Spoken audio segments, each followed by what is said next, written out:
vai falar um pouquinho sobre aplicações do sistema de 1 qubit para criptografia. O tipo de criptografia com o qual a gente vai se preocupar é o que a gente chama de criptografia de chave privada. Nesse tipo de criptografia, a gente tem duas partes que querem se comunicar, só que elas querem fazer essa comunicação de modo que um espião que está no meio do caminho não seja capaz de descobrir qual que é a mensagem que uma das partes está enviando para a outra.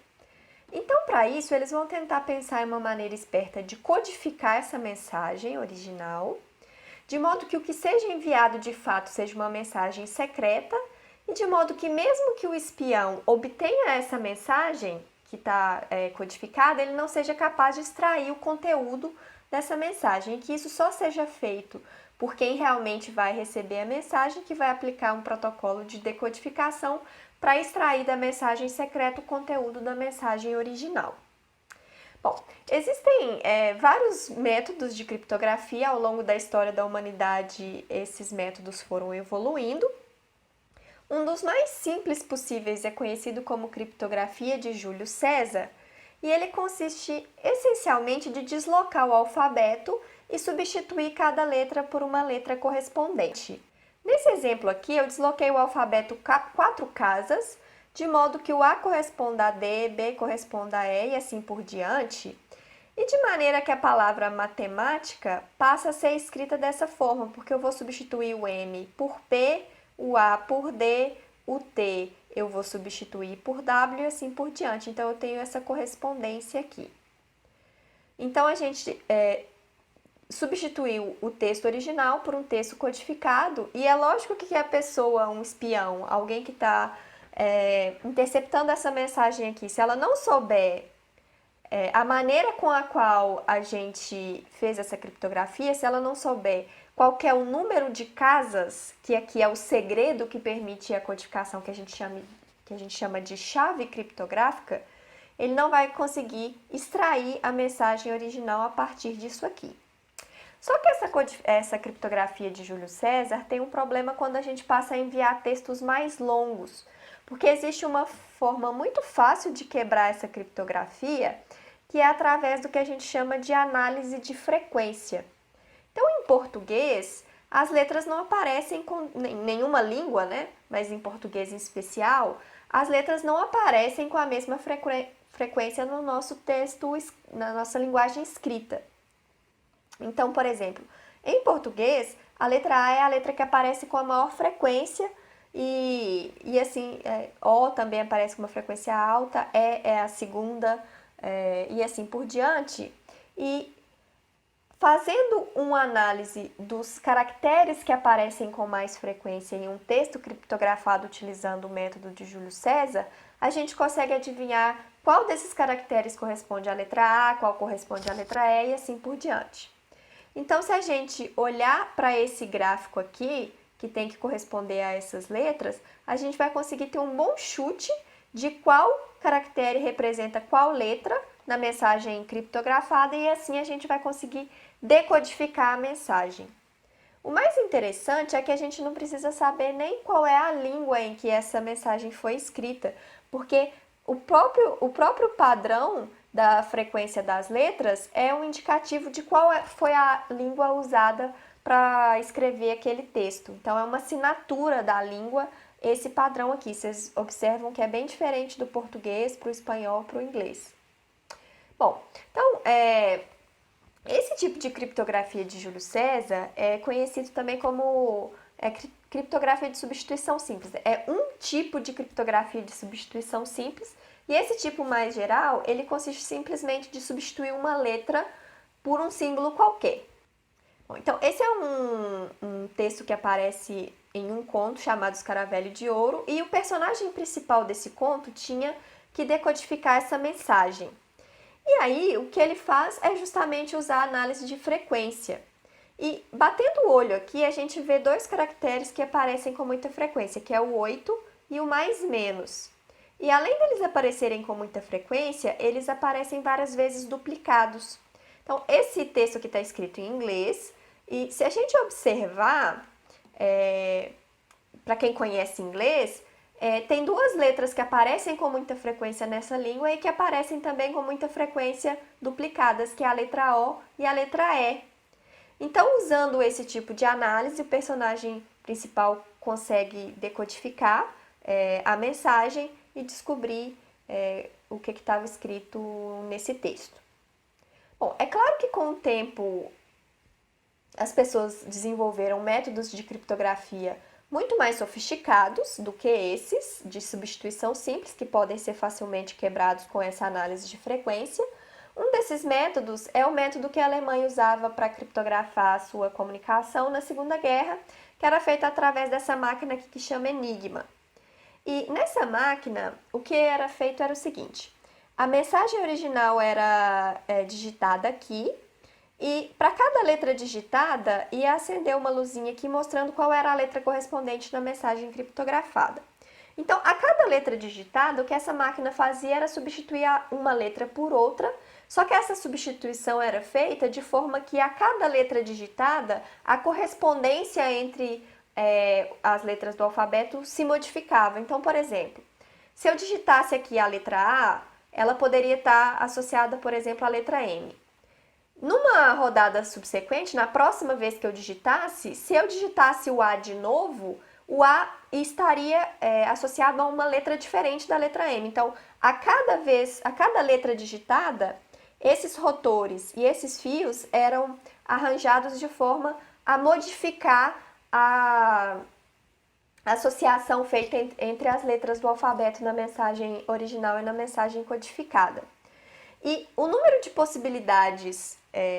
Então, para decodificar uma mensagem codificada em Enigma, o que precisava ser feito era usar uma máquina exatamente com as mesmas configurações dos rotores e desses fios aqui, e aí você digitava a mensagem codificada e a mensagem original ia aparecer aqui. Bom, então, para uma pessoa que não soubesse nada, o que ela precisaria fazer era adivinhar qual era a configuração inicial da máquina para ela poder quebrar a mensagem, para quebrar a criptografia e ler a mensagem. Só que o número de possibilidades dessas configurações iniciais era esse número assombroso aqui. E aí, portanto, era impossível descobrir qual que era a configuração inicial, e aí os alemães tinham uma confiança baseada nesse número de que ninguém conseguiria quebrar a criptografia deles. Mas acontece que uma equipe na Inglaterra, de novo, mesmo a criptografia sendo essa super sofisticada, de novo explorando os padrões da linguagem escrita, foram capazes de reduzir esse número aqui e quebrar a criptografia da Alemanha. Então, uma equipe liderada pelo Alan Turing, que é famoso na computação por vários e vários motivos, é muito interessante saber um pouco da história dele. Então, o que eles fizeram foi explorar o padrão da comunicação da Alemanha para poder diminuir o número de possibilidades da configuração inicial. Então, o que eles exploraram? Então, primeiro, eles exploraram que, de vez em quando, algumas mensagens eram bem curtinhas e elas só queriam dizer que não havia nada a reportar naquele momento. Então, aquele tipo de mensagem, eles já sabiam o que significava. Outra coisa que eles exploraram é o fato de que várias vezes as mensagens começavam, terminavam com a informação sobre o tempo, né, sobre o clima, se estava chovendo, se estava de sol. E, por último, eles exploraram sempre o fato que as mensagens acabavam com aquela famosa saudação ao Hitler. Então, todos esses padrões podem ser explorados para diminuir o número das configurações iniciais da máquina que está sendo usada para fazer criptografia. Então, eles conseguiram reduzir daquele número assombroso para esse número aqui, que ainda é um número muito grande para testar um por um, mas o Alan Turing, trabalhando sobre um protótipo feito por 3 matemáticos poloneses, conseguiu construir um computador rudimentar que era capaz de realizar essas tentativas em um tempo hábil para que fosse possível descobrir a configuração original da máquina usada para fazer a criptografia e ler quais eram as mensagens enviadas pelos alemães. E isso foi crucial para o desenvolvimento da Segunda Guerra.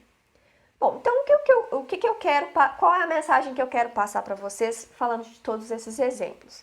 Não importa qual seja a criptografia, o método de codificação que a gente vai usar.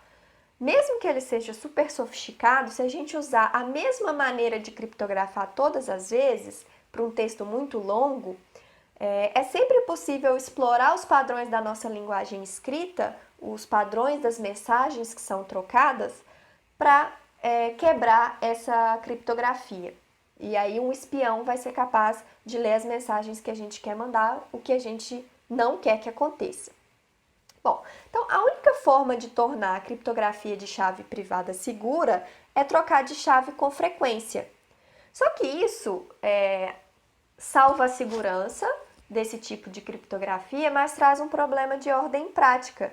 Porque agora, para cada mensagem que eu tiver que usar, eu vou ter que usar uma maneira de criptografar diferente. Bom, então, para a gente resolver esse problema, vamos primeiro mudar um pouquinho o tipo de informação que a gente vai trocar aqui. Os exemplos que eu dei, a gente estava trocando texto escrito, né, usando as letras do alfabeto. Mas hoje em dia as nossas mensagens são trocadas por meios digitais e o que é enviado de fato são sequências de bits. Então, quando você vê uma foto no Instagram, quando você lê uma mensagem no WhatsApp ou manda uma mensagem no WhatsApp, abre um post no Facebook, abre um e-mail, abre um site, os nossos equipamentos, o que eles estão processando são sequências de zeros e uns. Então, a gente vai aprender a codificar e decodificar sequências de zeros e uns. Uma maneira mais adequada de fazer isso é usar, nesse conjunto aqui que tem os dois valores possíveis para esses bits, 0 e 1, usar o que a gente chama de soma módulo 2, que é essa estrutura de soma definida aqui, tá? Que é a mesma coisa quando eu tenho zeros ou 0 e 1, mas é um pouco diferente aqui porque eu quero sempre me manter dentro desse conjunto. Ok. Então, para fazer a codificação, se eu quero mandar uma mensagem com N bits, eu vou precisar também de uma chave criptográfica com N bits. E aí, a criptografia vai ser feita da seguinte forma, a codificação vai ser feita da seguinte forma. Eu tenho aqui a mensagem original e aqui eu tenho a chave, que é uma sequência exatamente do mesmo tamanho. E aí o que eu vou fazer é somar os bits correspondentes. Então, eu vou somar esses dois bits aqui, esses dois, esses dois, esses dois, esses dois, e assim por diante. E aqui eu vou obter uma mensagem criptografada que só pode ser recuperada se eu souber quem é essa chave. Mas se eu somar a chave de novo, eu vou voltar à mensagem original. Então, a não ser que o espião conheça a chave, esse método aqui é seguro. Só que o problema é que essas chaves aqui são descartáveis. Se eu usei ela uma vez, eu não posso usar de novo, porque se eu usar a mesma chave mais de uma vez, eu estou comprometendo a segurança da minha comunicação. E é aí que vai entrar a física quântica, a informação quântica, porque para que a comunicação seja segura, a gente tem que trocar de chave a cada uso, e a criptografia quântica vai entrar com um método para a gente estabelecer essa chave criptográfica. E aí, o que a gente vai ver daqui a pouco é um método de usar o sistema de 1 qubit para fazer esse estabelecimento de chave criptográfica. E na aula 4 a gente vai ver um exemplo com emaranhamento.